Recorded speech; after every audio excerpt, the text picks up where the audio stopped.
প্রচারের জন্য আমরা দীর্ঘদিন ধরে কাজ করেছি। আজকে আমি পারুয়াতে এসেছি।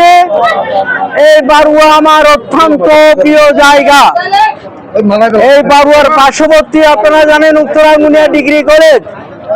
সেই উত্তরাঙ্গুনিয়া ডিগ্রি কলেজে আমার জীবনের, আমার যৌবনের যে গুরুত্বপূর্ণ সময়টুকু, সোনালী দিনগুলো আমি এই উত্তরাঙ্গুনিয়ায় কাটিয়েছি। আমি উত্তরাঙ্গুনিয়া ডিগ্রি কলেজে দীর্ঘ 34 বছর আমি শিক্ষকতা করেছি এবং এই রাস্তা আমার অত্যন্ত পরিচিত রাস্তা।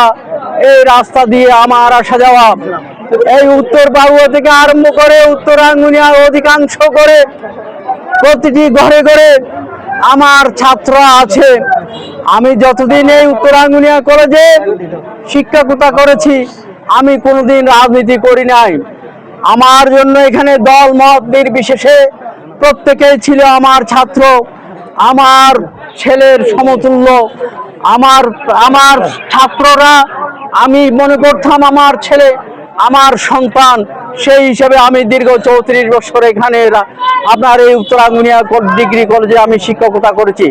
সম্মানিত উপস্থিতি, আজকে আমি এসেছি এখানে পারুয়ার সাধারণ মানুষের সাথে, আপনার সাধারণ জনগণের সাথে আপনার মত বিনিময় করার জন্য, শুভেচ্ছা বিনিময় করার জন্য এবং আমার দলের নেতা ভারপ্রাপ্ত চেয়ারম্যান জনাব তারেক রহমান রাষ্ট্র সংস্কারের এই স্বৈরাচারী সরকার পলায়নের আগে উনি 31 দফা 17 জুন 2023 সালে উনি 31 দফা দিয়েছেন।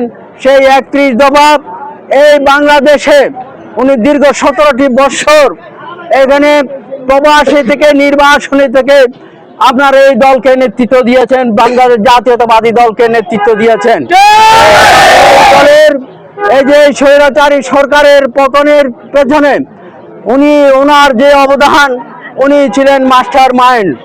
এবং আমার জানা মতে রাঙ্গুনিয়ার এখানে ছাত্রদল, যুবদল, স্বেচ্ছাসেবক দলের যে সমস্ত ছেলেরা আপনার চট্টগ্রামে শহরে গিয়ে অবস্থান করেছিল এই স্বৈরাচারী সরকারের জন্য, এখানে অবস্থান করতে পারে নাই, লীগের জন্য অবস্থান করতে পারে নাই, তারা সেখানে চট্টগ্রাম টাউনে গিয়ে অবস্থান করেছে। তাদেরকে আপনার বাসা ভাড়া থেকে আরম্ভ করে এই ছাত্রদেরকে প্যাট্রোনাইজ করার জন্য আমার নেতা যেভাবে নির্দেশ দিয়েছেন, সুদূর আপনার এখানে এই লন্ডন থেকে যেভাবে নির্দেশ দিয়েছেন, সেই নির্দেশ অনুযায়ী আমার দলের নেতা কর্মীদের আমরা টাউনে বিভিন্ন জায়গায় আপনার বাসা ভাড়া করে রেখেছি এবং আন্দোলনে তারা সঠিক সময়ে আপনার সেখানে সংযুক্ত হয়েছে, আন্দোলন করেছে।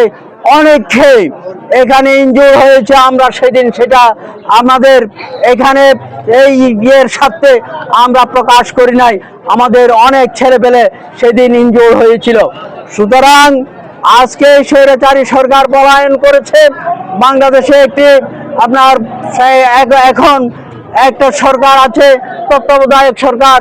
এই তত্ত্বাবধায়ক সরকারের এখানে একটাই কাজ, সেটা হচ্ছে আপনার নিরপেক্ষ নির্বাচন দেওয়া, একটা সুষ্ঠু অবাধ ও নিরপেক্ষ নির্বাচন আগামী আপনার ফেব্রুয়ারির আগে এই নিরপেক্ষ নির্বাচন হবে।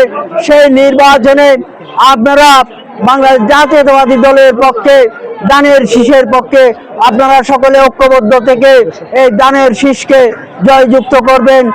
এই আপনাদের কাছে, পারুয়াবাসীর কাছে আমি এই আবদারটুকু রেখে, এই